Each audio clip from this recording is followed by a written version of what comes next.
Hello everybody and welcome back to Odin's movie blog. I am the critic who is a cynic. Hope you're doing well, and oh my goodness, we still don't have the Avengers 4 trailer, because that's what we all mostly care about. You know, Captain Marvel can keep doing whatever it is that they think that they're doing with that character. I mean, God only knows at this point. But Avengers 4, that's one that pretty much every person universally is excited for. And apparently it's coming out Friday. So for those who are still waiting for it, Friday seems to be the new date for it. Now, of course, Marvel wants this to happen. Marvel wants this kind of anxiety to be there because guess what? It, one, shows them that people are excited for this movie, and two, it means that when it finally does get revealed, that in the end, it's going to be a good payoff for them because a lot of people are going to watch it. It means a lot of people are going to hear about it because it's getting into the news cycle, and that's always a good thing. Also, of course, there is a slight danger to that because if you overhype something so much by delaying it, when it finally does come out, if it doesn't meet expectations, then it possibly could be a film's downfall. However, we have not really had any trailers, at least when it's an Avengers trailer. I don't think we've had a bad Avengers trailer yet, going back to the first Avengers film, even as bad as, like, personally, as I think, as bad as the second Avengers was, Age of Ultron. The trailer for it was actually pretty exciting because obviously, you know, Voltron, why was I going to say Voltron? Ultron was a really cool villain, and they got very good voice acting for that character, and I think that it was, you know,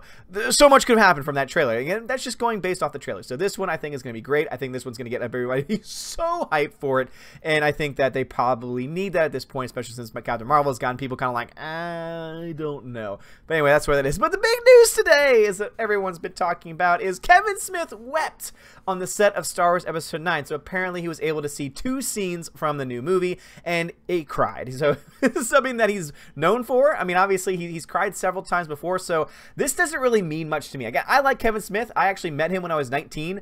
So I was living in New York when I was 19, and on my birthday, me and my friends were walking down the street. We passed him by. We're like, hey, I'm pretty sure that's Kevin Smith. Hey, let's go talk to him. And then, you know, told him it was my birthday. He said, oh man, cool. And so I took a picture with him. He was like, dude, you gotta get late or something. I was like, okay, Kevin Smith, whatever you say. So it was kind of just a weird experience for me. So I do like him. I mean, I think that he's a funny guy. I love his movies. I think that, you know, he's very talented. But the fact that he's crying, and the fact that people, you know, like Cinema Blend and all these other shill sites are trying to say, oh, it means that Star Wars 9 must be good. No, he also cried for The Force Awakens when he was allowed to see that. I'm sure if he had been able to see and was allowed to see some scenes from The Last Jedi, then he would have cried as well, because again, it seems to be kind of his MO, and that doesn't really prove anything. So if this is them trying the Cinema Blend, if you're trying just to use this as a, oh, look, he cried, so obviously it's a man crying, and that means something, and so therefore it must be good. Not really. I'm not really buying it. And it's so funny that now all of a sudden all the rumor sites are trying to put out pretty much every single thing you could possibly imagine to try and get people interested in Star Wars again.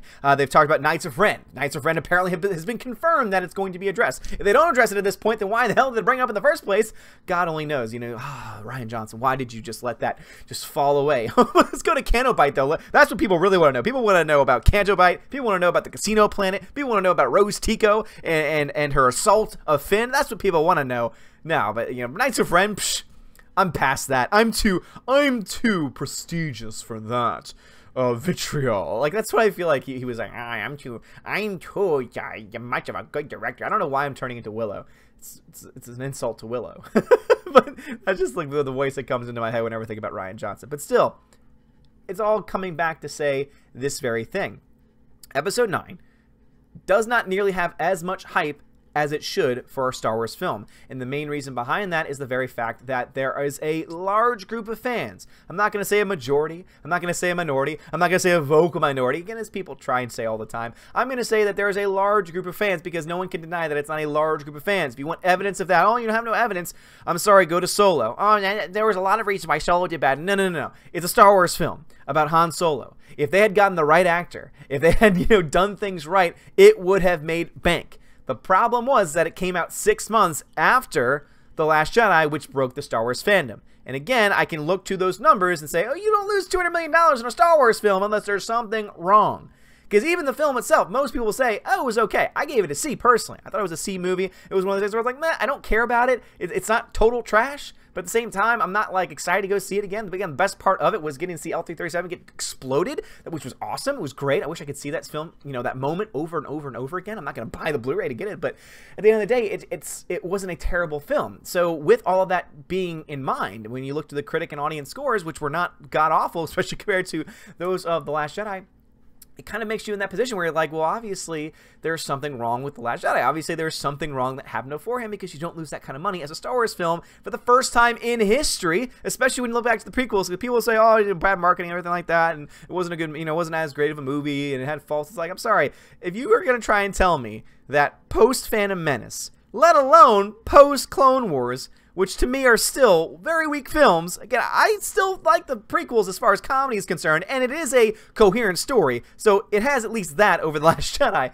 But at the end of the day, too, you need to understand that the prequels, even for me, are enjoyable for the memes, are enjoyable because it's kind of like a comic relief. Yes, there's some good things and good characters, good character arcs that is made so much better by the Clone Wars TV series, which is actually good. In fact, I think the Clone Wars TV series as a series is significantly better than the entire prequel trilogy. But that's just me. I know that there are still some prequel lovers out there, and I have mad respect for you, because I honestly can see why you might like certain things about it. I personally don't. But with all that being said, is to try and point to the fact that even during that time, it was not enough to lead a Star Wars film to lose money. Even at the first one, I mean, even when you look to the fact that there was a huge money drop-off between the first and second film, it still didn't lose money. And we're in the point now where episode 9 is very likely not going to reach $1 billion. And people say, why do you keep saying that? Why do you keep talking about $1 billion? What does that matter? Well, in order for this film to really turn a profit, it needs to make about $1 billion. Because this film is going to cost, production-wise, probably close to $350, maybe even $400 million. And that's before marketing costs, which means you're looking at around $600 million just to make this film. And keep in mind that they only get 60% of the box office take. And so when you do the math on that, they need to make $600 million. If they make $1 billion and they only get 60% of that, guess what that leads out to? $600 million, which means that if they don't break $1 billion, they're not breaking even. And obviously, we still don't know the final production cost. We still don't know exactly what they're spend on marketing. Again, always rule of thumb is 50%. Half of what you spend production-wise on a movie is what you should put into marketing. But even then, you're looking at a film that needs to make that kind of money just to break even. So the more I even think about it, is that this film is more likely to lose money than anything else. And again, if the production budget isn't nearly as much as it could have been because they are trying to save some money because they're worried, I don't know. Remains to be seen. But when talking about The Last Jedi, it would be remiss without bringing this up again. So Rian Johnson, obviously this is something that I've talked about before. And it's just fantastic. This is back from November 5th, so this is over a month ago now, when Rian Johnson said, hot take, Luke is in fact 100% consistent with his character. Not the way he's described in marketing blurbs, but his actual, based on his words and actions, character from the original trilogy. I'll be at the bar if you need me. Now that's not what I'm reacting to. I already put a reaction out to that. What I'm reacting to is the fact that this is from Slashfilm.com, and I used to really be a big fan of Slashfilm.com because they do have some good people over there. They put a lot of really good stuff out, but also too, they've got a lot of crazy political types over there as well. I used to try and listen to their podcast, and I used to really like it, and then all of a sudden they got very political, and I was like, I don't like this. This is not good. In fact, they did one episode where they dedicated it to talking about the 2016 election. Yes, that's right, a movie podcast.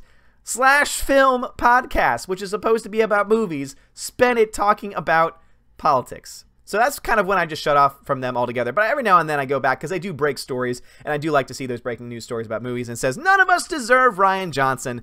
And almost a year later, he's still fighting for The Last Jedi. This time he was defending Luke Skywalker's highly debated arc as he responds to fan criticism on Twitter. We totally agree with Johnson here and think that Luke's arc not only made sense, but was brave, vital, and completely appropriate for the famed farm boy. If this is not total shilling to Rian Johnson, I don't know what else shilling could possibly be. This is just ridiculous. Like, seriously, Slashfilm, get your head out of your butt and come back to the real world and talk about film instead of trying to shill to Rian Johnson and to the political powers that be. Yes, it might make you look good to them, but guess what? You're not being honest. And that's just ridiculous. And in final news today, oh, we have this story. Black Panther earns Marvel Studios' first Golden Globe nomination. Now, quick fact about Golden Globes. They don't matter. It's literally the Hollywood Foreign Press, which is just a bunch of, you know, stuck-up uppity people who are trying to get all the rich and famous people from Hollywood to come to their event. That's pretty much what it is. They want to be able to schmooze and hang out with big Hollywood stars. And because of that, it's gotten this reputation, as it should, for not really being that serious. The very fact that there was a movie not long ago called The Tourist with Johnny Depp. If you've never seen it, don't watch it. It's a waste of your time. It is probably the most bland piece of garbage you've ever seen, and yet it somehow got nominated for Best Comedy or Musical because it was supposed to be a comedy, even though it wasn't really that funny because it really wasn't a comedy. But it got nominated nonetheless. You want to know why? Because they wanted to hang out with Johnny Depp. So that's what we're dealing with here when we talk about the Golden Globes, which is why you shouldn't take anything that they do seriously. And yet, we're going to freak out because, oh my gosh, Washington Post, Black Panther earns Marvel Studios' first Golden Globe. First off, we're going to talk about the history of Marvel films here. Black Panther being the first to win, or get nominated for a Golden Globe, is actually kind of sad. Because I'm sorry, like, you know, spoiler alert, Black Panther is not the second coming of Christ, people. It was an okay film. It was a B-level Marvel film. It cannot hold the shoe of the Avengers Infinity War film. Oh my god, no! Trigger alert, trigger warning, guys. I'm sorry if I just sent you off on the rails. If you like Black Panther, okay, I respect you for your opinion. But objectively speaking, you cannot tell me that it is the better one. You cannot tell me. Just look at the fact that you have one film in Infinity War that made over $2 billion. Black Panther did well, made $1.3 billion, but that's $700 million more than Infinity War made. So bigger box office success, that goes to Infinity War. Also, on top of that, it made a crap ton of money both domestically and abroad. Black Panther did very well locally, not as much abroad. So again, Avengers Infinity War kind of ticks off all the boxes there. Then you look to actual reactions to it. You cannot tell me that the audience rating for Infinity War is lower than Black Panther, because guess what? It's not. People love Infinity War. Thanos is one of the greatest villains ever to bring onto the silver screen. Now, I'm not going to say that Michael B. Jordan's Killmonger isn't awesome too, because guess what? He is. He's a great villain, but he's not Thanos. So what we have here is, once again, identity politics taking over Hollywood. You cannot tell me that Black Panther is getting nominated because it's the best film to ever come out of Marvel. It's because of one glaringly obvious reason.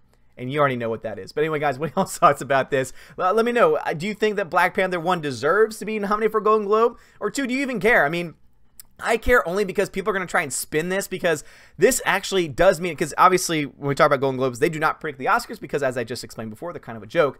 But it still is kind of jarring that we very well could be on the way to getting the first Marvel film to receive an Oscar nomination in a category that's not visual effects. That might even be score. Somehow this got nominated for score. I mean, I don't remember the score from this movie, so it tells you a lot about, again, why it's getting nominated in this way. But even Best Picture, you know, possibly some other category. And to me, I just don't understand why that should happen. It's not the best Marvel film, let alone the best film to come out this year. And I think it's just disingenuous of them to try and act like, oh my goodness, this Hollywood. Just stop. You're trying to compensate for something that is talked about every single year and gets complained about every single year. And it's just, that's not a good enough reason to give a movie a nomination. That's just my hot take on it. But let me know about your thoughts about this. Also, thoughts about Kevin Smith weeping again. Again, he weeps a lot. Also, you know, Slash Film, do you listen to them? Do you read any of their articles? I would love to know that. And are you excited for the Avengers 4? Avengers 4 trailer. I know I am. I would love to hear your thoughts. Anyway, guys, thank you so much for watching. If you liked the video, hit that thumbs up, hit that subscribe. It helps me out a lot. You are all amazing and beautiful people. Have a great day. And as always, God bless.